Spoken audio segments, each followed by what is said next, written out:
Hola, soy Elizabeth Bernal y esta es mi exposición sobre el libro Las TICs para la educación artística, plástica y visual.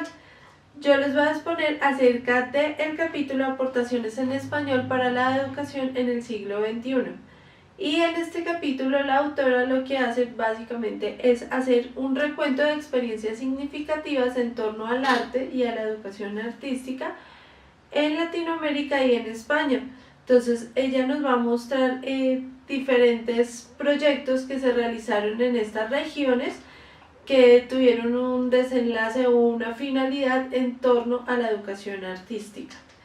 Para empezar, en un primer segmento, ella nos habla acerca del arte infantil en la red y aquí me llama la atención un proyecto en particular que se llama Mupai. Este proyecto es básicamente un museo de arte infantil en la red y surge de un proyecto de investigación realizado en la Universidad Complutense de Madrid, donde lo empiezan a hacer como investigaciones o actividades más bien con niños para que ellos hagan creación artística, desarrollen obra y posteriormente la exponen en el portal de Mupai. Para el momento en el que se realiza como la edición del libro y sale este libro, Mupai digamos que tenía una página que tenía una actualización constante. En este momento, haciendo ya una revisión hace pocos días, pues notaba que ya no tiene la misma frecuencia. Como es ya tradicional en los medios actuales, se trasladaron a Facebook desde donde están haciendo publicaciones. Sin embargo, pues las publicaciones han bajado, ya no es como era cuando se propuso el proyecto Mupai, ya hay menos publicaciones y estas publicaciones ya no están dedicadas a la publicación como tal de los proyectos de los niños, sino está más enfocada a lo que se hace en los talleres y en los ejercicios plásticos, pero en el aula. Con esta mirada también la autora pues nos muestra acerca de esos espacios que se empiezan a abrir para mostrar la creación artística de los niños. Este era un espacio muy interesante porque además se mostraba teniendo en cuenta la lógica de la web, en la que hay pues tanto imágenes estáticas como videos y toda clase de material transmedia. Bueno, y todo esto, por supuesto, viene de un nuevo contexto, y ese nuevo contexto es a lo que nosotros vamos a llamar cibercultura. Por eso ya continúa hablándonos de la cibercultura y de la educación artística actual. Entonces ella nos empieza a mencionar acerca de cómo es este nuevo contexto. Y uno de los aspectos relevantes de este contexto va a ser que ahora estamos hablando de contenidos hipertextuales. Como les decía anteriormente, entonces venimos ya con una lógica de lo que es internet, de cómo nos manejamos en internet, en el celular, y todo es hipertextual. Yo puedo estar leyendo un artículo que me va a llevar posteriormente a otra investigación, o estoy leyendo un blog que contiene videos de determinada persona que puedo ingresar y ver, y así sucesivamente se va armando una cadena, y eso es a lo que nosotros le vamos a llamar la hipertextualidad. Adicional a esto, pues nosotros estamos manejando múltiples plataformas y múltiples dispositivos. También esto va a hacer que cambie completamente como el medio en el cual viene la información a nosotros, y ese cambio de medio también genera que se desarrollen nuevos tipos de contenidos. Entonces en algún momento hablábamos de la multimedia y ahora en este momento hablamos de la hipermedia, que básicamente se refiere a esa multimedia pero en la que nosotros ya estamos realizando una interacción constante, como por ejemplo en los videojuegos o en las OVAs, en los objetos virtuales de aprendizaje, donde hay una interacción al tiempo que se produce el material multimedia. Bueno, posteriormente nos muestran el tema de los museos. El tema de los museos me parece súper interesante porque nos está mostrando cómo todo el tema en este sentido, con el golpe, con este retorno de lo, o con esta llegada más bien de lo virtual, empieza a tener toda una nueva forma de presentarse. También es un poco crítico respecto a estas transformaciones. Entonces tenemos ahora un nuevo museo y es un nuevo museo también desde el aspecto conceptual. Entonces ya llegamos a los museos y no tienen el aspecto arquitectónico, físico que solían tener antes. Ya no tienen los mismos colores, no tienen los mismos materiales, no están construidos de la misma forma, sino que más bien, y lo menciona un poco la autora como en un sentido crítico, parecen centros comerciales. Entonces ya tienen escaleras eléctricas, tienen diferentes mecanismos, también empiezan a relacionarse muchísimo más con la tecnología. Pero pues tampoco eso puede ser malo, definitivamente son posibilidades que van a venir a generar también un mayor acceso a lo que es como el mercado cultural de los museos y las exposiciones. Entonces ahora nosotros podemos ir a una visita a un museo y estar interactuando además con la tecnología, por ejemplo mediante el uso de tabletas donde yo puedo escuchar en el momento en el que estoy haciendo la visita una locución acerca de la narración de qué es lo que estoy viendo. También podría acceder a realidad aumentada o a realidad virtual estando dentro del museo. Y hablando de realidad virtual, este va a ser uno de los aspectos que más va a venir a cambiar. Ahora los museos entonces tienen el museo físico y tienen su museo virtual. Uno de los ejemplos que ella menciona en el libro es el Museo de Praga, el cual en este momento vamos a ver una vista 360 que tiene dentro de su plataforma, y entonces lo que nos va a venir a proponer básicamente es que desde la web nosotros podamos hacer toda la visita sin necesidad de estar allá. Y esto es como la gran ventaja o la gran posibilidad que nos van a ofrecer sobre todo los museos en línea en este momento. Todos lo que buscan es generar esa experiencia de como si estuviera allá mediante la red.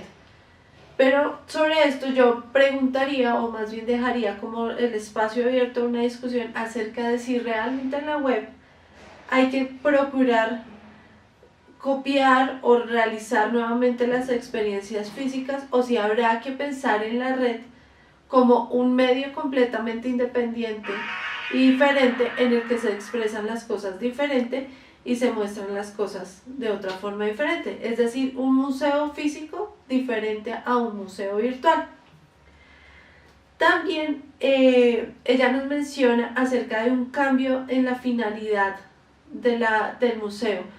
Entonces, esto lo podemos notar en que ahora los museos están mucho más abiertos a la realización de jornadas educativas, de capacitaciones, de talleres que a su vez también empiezan a publicar en las diferentes redes o en el sitio web y todo esto. Entonces buscan también generar una interacción que va desde la experiencia física de la ida al museo hasta la experiencia virtual, porque yo podría ir al taller o podría no ir al taller y posteriormente verlo en internet y realizar las actividades desde mi casa. Esto obviamente va ligado al tipo de dispositivo, porque al abrirse las posibilidades pues puedo acceder desde diferentes lugares, y esto pues gracias al celular. Finalmente, una gran dificultad que se presenta para estos museos y también para las exposiciones en espacios, por ejemplo, itinerantes, es el tema de los derechos de autor, y esta empieza a ser una problemática además que traspasa las fronteras por precisamente ese cambio de paradigma. Ahora ya estamos viviendo como las características más de un mundo globalizado, entonces el derecho de autor empieza a ser un problema que hay que solucionar también de una forma macro.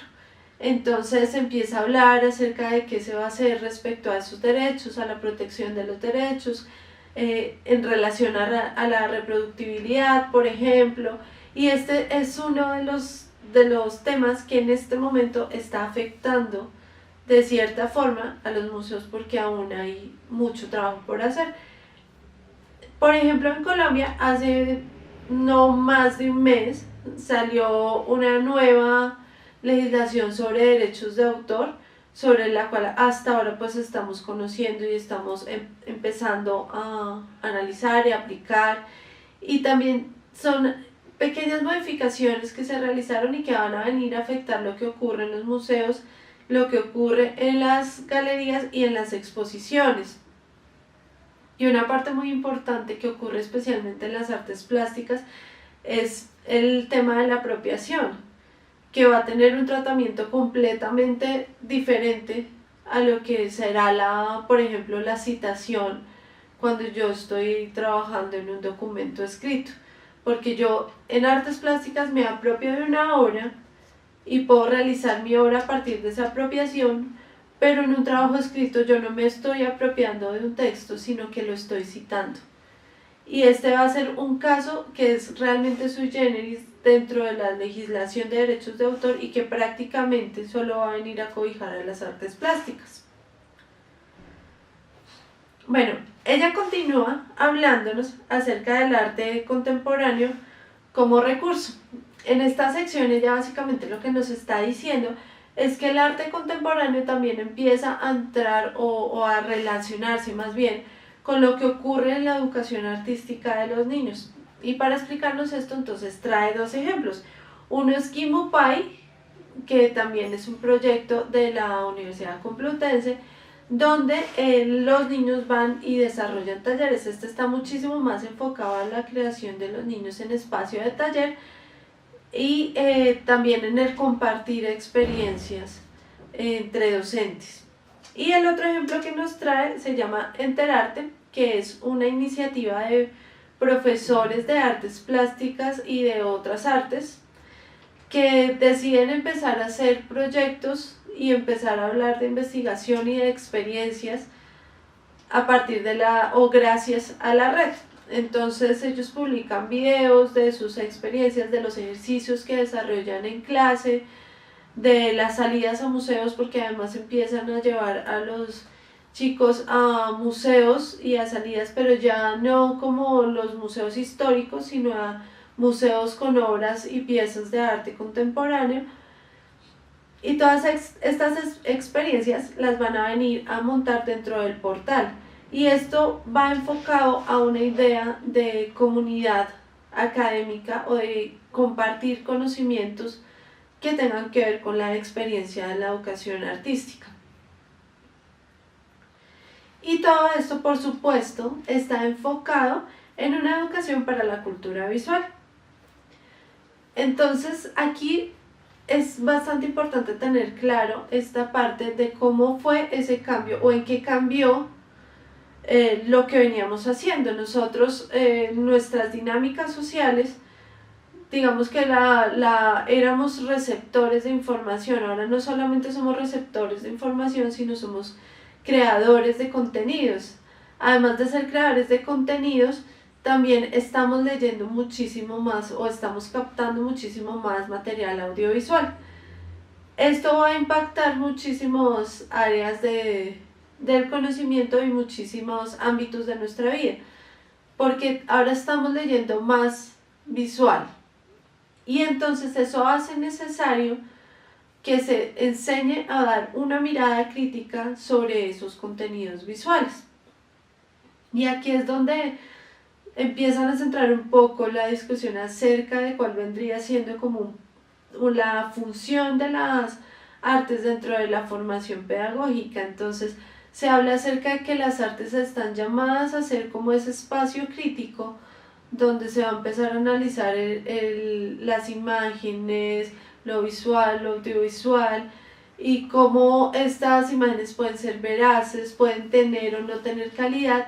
Y aquí también empieza a romperse un poco como esa distinción entre enseñar el arte como bellas artes y el arte que en el libro se menciona como las bajas artes, que sería más bien como las artes aplicadas. Entonces, ¿cómo van a leer los chicos ahora, por ejemplo, los contenidos que ven en redes sociales? ¿Cómo los deben analizar?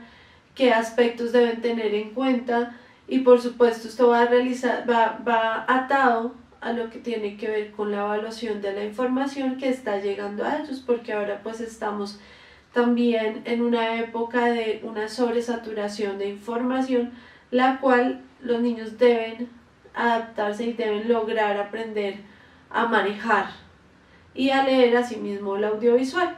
Entonces a esto se refiere esta parte. Y bueno, y posteriormente tiene una parte que me suena completamente a caso, que dice: la educación artística no es manualidades. Yo lo convertí un poco como en esta frase, y esto pareciera ser también un poco la bandera de acaso. Entonces, ella, que defiende también bastante el tema de legitimar y de darle el lugar que le corresponde a la educación artística dentro de la formación del ser humano, entonces nos viene a la autora del libro, nos menciona acaso en este caso para mencionarnos que el arte no hay que confundirlo, una clase de artes plásticas, con una clase de manualidades, y entonces nos menciona 3 elementos que debería tener este espacio de artes. Entonces este espacio, por una parte, debería tener por supuesto un desarrollo de técnica, entonces deben aprender técnicas, cómo hacerlas y cómo hacerlas correctamente. También debe haber un espacio para ella lo menciona como el intelecto, pero se refiere más bien como al conocimiento de la historia, de la estética del arte. Y un espacio para el análisis de la imagen, que tendría que ver con una mirada crítica y con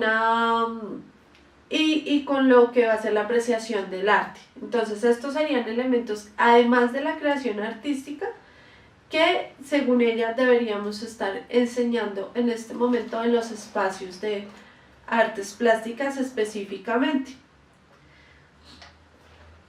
A continuación nos menciona experiencias que tienen que ver con el arte, la acción, el internet y la conectividad.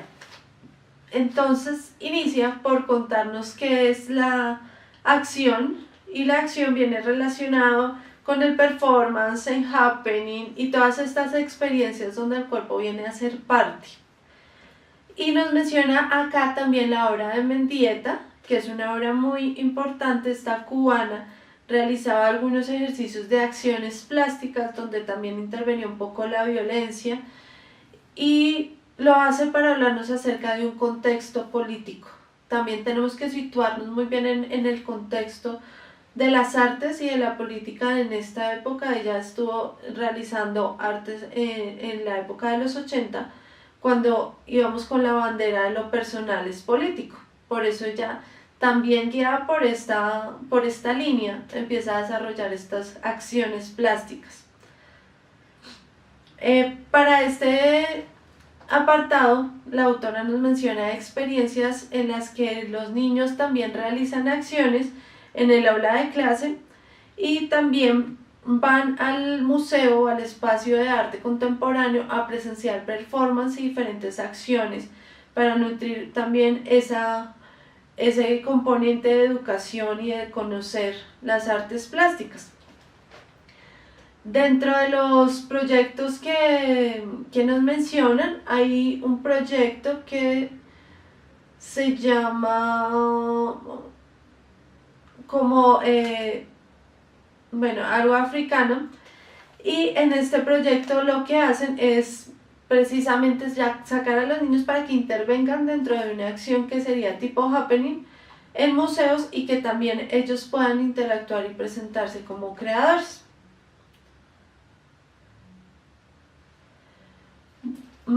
También nos habla de la educación artística postmoderna, y en esta sección entonces nos menciona 3 cambios que van a implicar que esta posmodernidad. Entonces nos dice que los tiempos y los espacios son traspasados. Esto se refiere a que ya no hay distancias geográficas o temporales, sino que todo el arte empieza a interrelacionarse.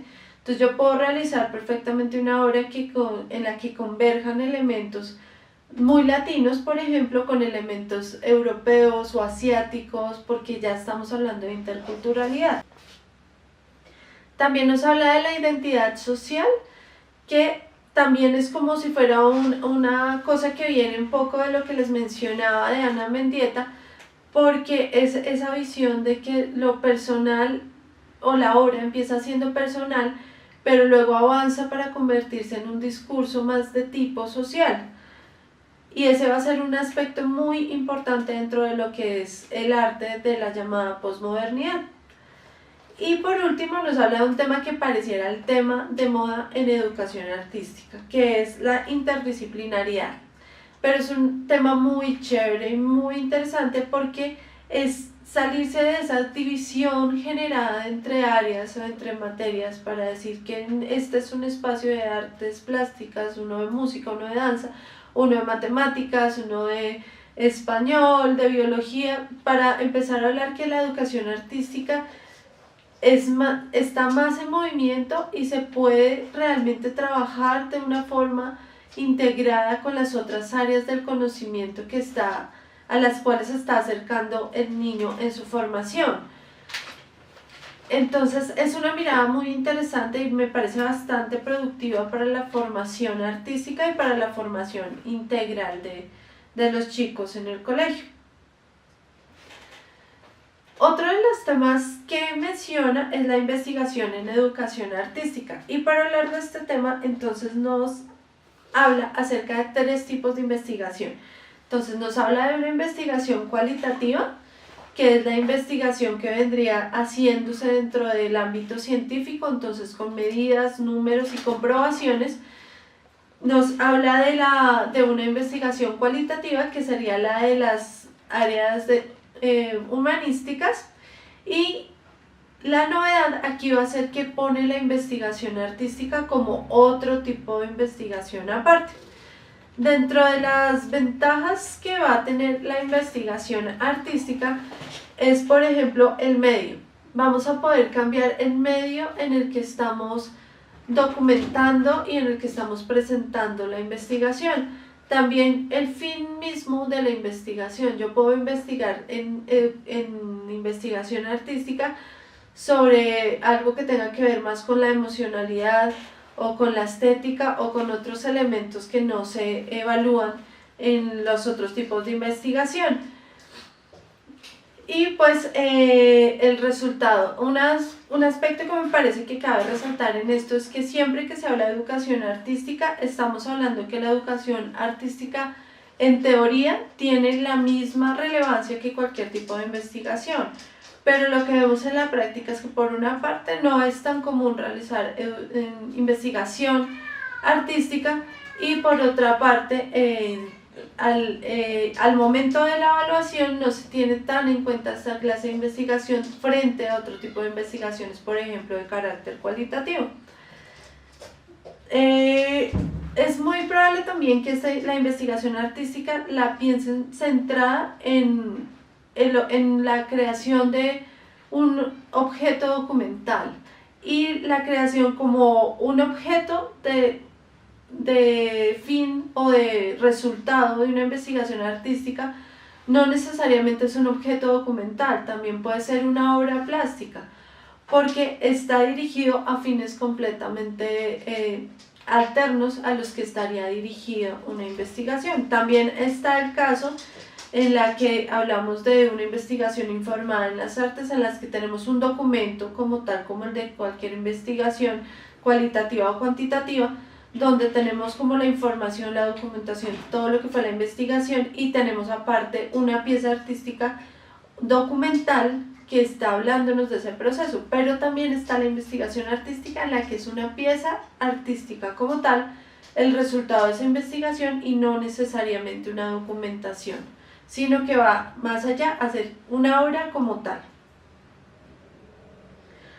Por último, en este capítulo nos hace como una suerte de recuento de cómo ha sido ese acercamiento hacia las TIC desde la formación artística. Entonces nos empieza a hablar de cómo antes se enseñaba mediante filminas y mediante dispositivos como más de tipo análogo, en los que mostrábamos imágenes, y esto me hace pensar mucho en el tema de la reproductibilidad también. Entonces, antes uno tenía el libro y entonces miraba el libro, y si no tenía la posibilidad de tener el libro, entonces le sacaba fotocopias, y en el proceso de la fotocopia como tal se iba perdiendo la característica de las piezas artísticas de las que se estaba hablando, se estaban ilustrando en el material.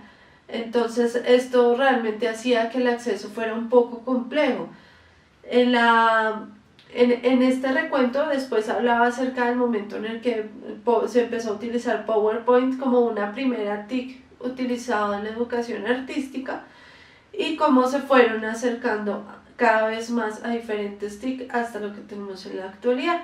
En el libro nos presentan algunas herramientas que ya en este momento no se utilizan tanto, pero es una buena mirada en el sentido del histórico que nos está aportando. Y pues ahora tenemos todas clases de TICs que nos van a ayudar no solamente para una presentación como era en el caso de PowerPoint o de Prezi, sino que nos van a ayudar también en la interacción con los estudiantes, en la virtualidad y en ese acercamiento o en esa presentación dentro de este nuevo paradigma educativo. Y bueno, eso fue todo y espero que les sirva mucho este material. Chao.